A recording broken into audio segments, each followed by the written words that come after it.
The water was completely still. No waves, no wind, no sound except the quiet hum of engines running deep beneath the surface. Somewhere in the Indian Ocean, invisible to every radar, invisible to every satellite, invisible to every human eye on the surface of the Earth, a United States Navy submarine was waiting. It had been following its target for hours, patient, silent, deadly. The crew inside that submarine knew exactly what was coming. They had their orders, and when the moment came, they did not hesitate. 2 torpedoes left the tubes. They crossed the dark water in seconds, and an Iranian warship called IRIS Dena, carrying over 180 sailors who had just spent weeks participating in a peaceful international naval exercise. Men who had walked through Indian cities and taken photographs and called their families back home, was gone. 2 to 3 minutes, that is all it took. The ship went to the bottom of the Indian Ocean, and with it, the last pretense that this war had any boundaries at all. That was March 4th, 2026. 6 days into the most explosive military confrontation the Middle East has seen in modern history. And if you think that moment in the Indian Ocean was shocking, wait until you understand everything that led up to it. Because the real story of this naval war is not just about submarines and torpedoes. It is about the 21 miles of water that hold the entire world's economy hostage. It is about the most powerful navy in human history facing an enemy that does not need a navy to win. And it is about a question that nobody in Washington, Tel Aviv, or Tehran can honestly answer right now. How does this end? Go back to February 28, 2026, a Saturday morning. Tehran was quiet. Most of the city was still asleep.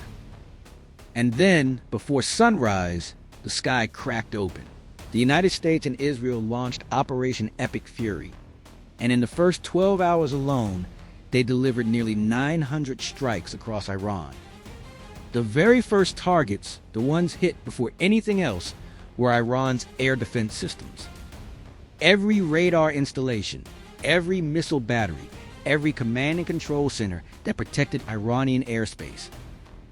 They were hit simultaneously, all at once, before Iranian operators could even begin to understand what was happening.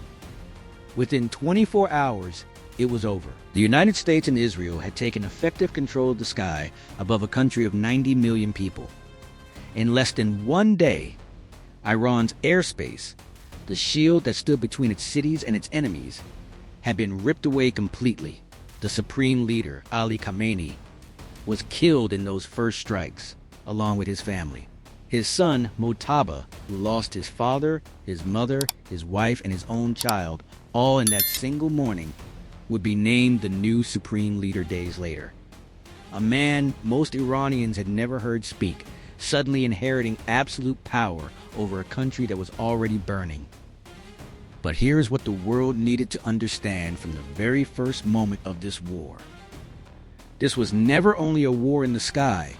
From the first night, it was equally, and perhaps more importantly, a war at sea. And to understand why the sea matters more than anything else in this conflict, you need to understand one stretch of water. One narrow, unremarkable looking body of water that most people on Earth had barely thought about before this week. The Strait of Hormuz. Picture a gap between 2 pieces of land. At its narrowest point, this gap is only 21 miles wide. That is not very wide at all. On a clear day, standing on the Iranian side, you can see the Arabian Peninsula across the water. Within that 21-mile gap, the actual shipping lanes are only about 2 miles wide in each direction. 4 miles total of navigable channel for the largest tankers ever built by human hands. And through those 4 miles of water, every single day flows approximately 20% of the entire world's oil and gas supply. Not 20% of the Middle East oil, 20% of everything. 17 to 21 million barrels of crude oil per day. Saudi oil, Iraqi oil, Kuwaiti oil. Emirati oil, Qatari liquefied natural gas that heats homes across Europe and Asia. China gets nearly 70% of its Gulf energy imports through this strait. Japan is deeply dependent on it. South Korea, India, Pakistan, every major economy in Asia, all of them breathing through this one narrow tube of ocean. And Iran sits right beside it. Iran has always sat right beside it. For decades, every military strategist in the world knew that if a war ever came, the Strait of Hormuz would be the weapon Iran reached for first. They reached for it on the very first night. The IRGC, Iran's Islamic Revolutionary Guard Corps, began broadcasting warnings to commercial vessels on February 28th. The message was simple and terrifying. The strait was closed. Not officially, not legally, but practically and lethally. They did not need to park warships across the entrance. They did not need a physical blockade. All they needed was to make the risk of transiting those waters so extreme, so unpredictable, so potentially fatal, that no rational captain and no rational shipping company would attempt it. And they achieved that within days. Iranian fast attack boats appeared in the waters. Anti-ship missiles were positioned along the Iranian coastline. Mines were reported in the shipping lanes. And to prove beyond any doubt that the threat was real, Iranian forces began targeting commercial ships.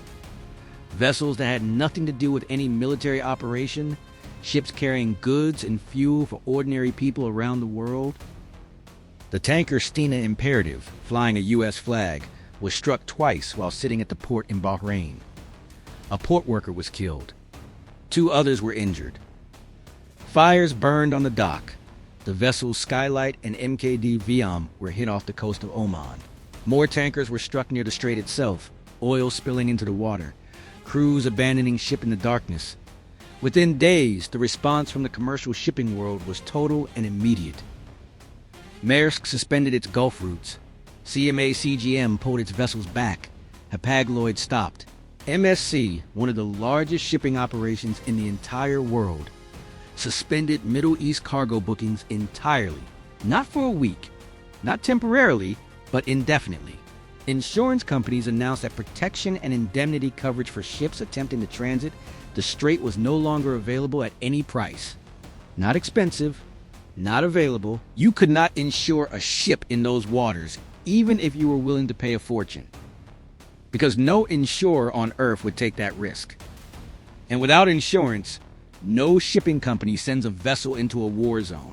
The strait went from one of the busiest waterways in human history to almost completely empty. Real-time tracking data showed the shipping lanes going quiet. Over 150 tankers and cargo vessels clustered outside the entrance to the strait, sitting motionless, engines running, crews waiting, watching, calculating risks that had no good answer. Qatar, the world's single largest exporter of liquefied natural gas, stopped production on March 2nd and declared force majeure on all its gas contracts on March 4th. When Qatar's energy minister speaks about gas, the world listens. Because Qatar's gas keeps the lights on in countries far beyond the Middle East. He warned that if the disruption continued, the consequences would not just be severe, they would be catastrophic. And the markets heard him. In one single week of this war, the price of Brent crude oil rose 27%. That was the biggest one-week gain since the darkest days of the COVID pandemic in 2020. Oil crossed $100 a barrel and did not stop there. It touched $120. In the United States, petrol prices jumped nearly 50 cents per gallon in just 10 days. A 17% increase that hit every family, every small business, every truck driver, every person who has no choice but to fill their tank and get to work. The White House called it a short-term disruption. The families standing at petrol stations watching the numbers climb called it something very different. Pakistan announced sweeping austerity measures. Cabinet ministers giving up salaries, government vehicles grounded, schools closed. A prime minister standing before his nation and warning that oil prices were about to go even higher and that the elite needed to step forward because ordinary people could not bear the entire weight alone. South Korea introduced its first fuel price cap in almost 30 years. Emergency meetings were held among G7 finance ministers about releasing strategic oil reserves. Countries that had no quarrel with Iran, no quarrel with Israel, no quarrel with the United States, countries that simply wanted to trade and grow and feed their people were suddenly in crisis cabinet sessions about fuel rationing and economic emergency measures, all because of 21 miles of water on the other side of the world. This is what Iran understood from the beginning. This is the strategy. Iran's military commanders are not confused about the balance of power.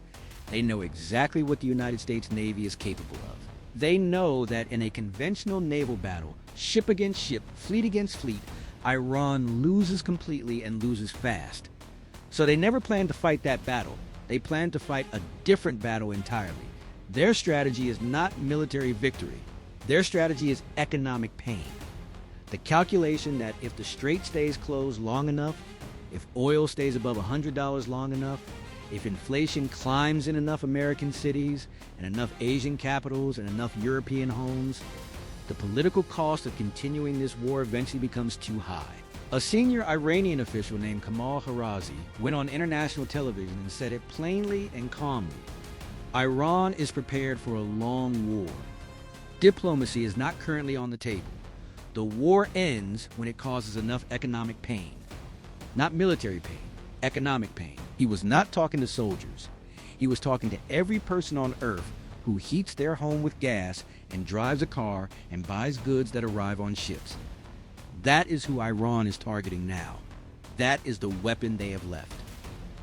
Because Iran's conventional military has been devastated. The United States has not been passive. While Iran fired missiles at Gulf capitals and closed the strait, the U.S. Navy has been systematically and relentlessly destroying everything Iran has at sea. 17 Iranian warships destroyed. 1 Iranian submarine sunk. Naval bases along the Gulf Coast struck repeatedly. Iran's naval headquarters hit so hard that U.S. Central Command's Admiral Brad Cooper was able to say publicly that not a single Iranian warship remained underway in the Persian Gulf, the Strait of Hormuz, or the Gulf of Oman. Trump looked in the cameras and told the world that Iran has no navy left. And then, to make absolutely certain that message had been received, to make clear that there was no water on Earth where an Iranian vessel was safe, USS Charlotte tracked IRIS Dena across the Indian Ocean and put 2 torpedoes into it, 2,000 miles from the battlefield, and sent 87 sailors and an entire ship to the bottom of the sea. The message was unmistakable. The United States was telling Iran and telling the world, your ships have no sanctuary, not in the Gulf, not in the Arabian Sea, not in the Indian Ocean, not anywhere. The era in which Iran could sail its navy freely across international waters was over, and Iran could not do anything to stop it, because the gap between U.S. naval power and Iranian naval power is not a gap. It is an abyss. The United States Navy operates 11 nuclear-powered aircraft carriers. Iran had none. The U.S. has nuclear-powered attack submarines that can remain underwater for months without surfacing and strike targets thousands of miles away with complete stealth. Iran had a handful of aging conventional submarines that are now gone. America has the most sophisticated naval air defense systems ever built. Iran has been trying to counter it with fast boats and shore-launched missiles and drones. There is no version of a conventional naval battle in which Iran survives. And yet, Iran is still fighting. That is the extraordinary and deeply unsettling reality of this war. A country whose navy has been destroyed, whose air defenses have been dismantled, whose supreme leader was killed on the first morning, whose cities are being struck daily, whose economy was already fragile before a single bomb fell. That country is still firing missiles, still launching drones, still keeping the Strait of Hormuz closed through fear alone, through the threat of fast boats and mines and shore-based rockets. Because even without a fleet, Iran can still make those waters dangerous enough that the world's shipping companies will not risk their vessels and their crews. Military dominance cannot fix that. The most powerful navy in human history cannot open a shipping lane that the commercial world has decided is too dangerous to use. You cannot torpedo fear. You cannot bomb an insurance company's risk assessment. You cannot airstrike the decision made by a CEO in Copenhagen or Hamburg or Geneva that his company's ships are not going to enter that strait until the shooting stops. Iran hit Bahrain so hard that the U.S. Navy's Fifth Fleet, headquartered there for decades, moved its ships out to sea preemptively to avoid them being caught in port. Iran struck Al Udeid Air Base in Qatar with ballistic missiles. Iran hit Kuwait, hit Jordan with 119 missiles and drones in a single wave, hit the UAE with such a sustained barrage of missiles and drones that the UAE's air defense forces intercepted hundreds of projectiles and still could not stop all of them. A massive fire tore through one of the region's largest oil refineries. Iran even fired a ballistic missile that crossed into Turkish airspace, and NATO air defenses shot it down. NATO, the alliance created to defend the North Atlantic, shooting down Iranian missiles over a NATO member state. That sentence would have sounded like fiction 6 months ago. Israel, for its part, has been striking Tehran and Beirut in parallel, targeting Hezbollah infrastructure in Lebanon, while simultaneously carrying out deep strikes inside Iran alongside U.S. forces, destroying military installations, missile production facilities, and the leadership of every armed group connected to Iran that it can find. When Israeli military officials were asked directly whether the new Supreme Leader Mustafa Khamenei was a target, they did not say no. They said they would act against anyone who threatens Israel. That answer was a message, and everyone who heard it understood exactly what it meant. So this is where the world stands on day 10 of this war. The U.S. Navy has destroyed Iran's conventional fleet. Israel and the United States have dismantled Iran's air defenses and killed its leadership. The global oil market has been shattered. The Strait of Hormuz is functionally closed. Oil is at $120 a barrel. Families across the world are paying the price at the pump. A U.S. submarine has sunk an Iranian warship in the Indian Ocean in the first such attack since World War II. And Iran, despite all of this, is still fighting. Not because it expects to win militarily, but because it is betting that the world's tolerance for economic pain runs out before America's tolerance for this war does. The Strait of Hormuz is 21 miles wide. The shipping lane inside it is 4 miles wide. 4 miles that carry a fifth of the world's energy every single day. Right now, those 4 miles are silent. The tankers are sitting outside, the prices are climbing, the insurance coverage has vanished, and the most powerful navy ever assembled by any nation in human history is sailing those waters. Dominant, unchallenged, victorious in every conventional sense, and still cannot make the oil flow again, because the enemy does not need ships to close a strait. They just need to make it too frightening to cross. If you want to understand what happens to those 4 miles of water, whether they open or stay closed, whether this war ends in weeks or becomes something far darker and far longer, subscribe and stay with this channel. And leave your answer in the comments right now. Do you think the Strait of Hormuz opens again before this war ends? Or does the world learn to live without it? Because that answer changes everything.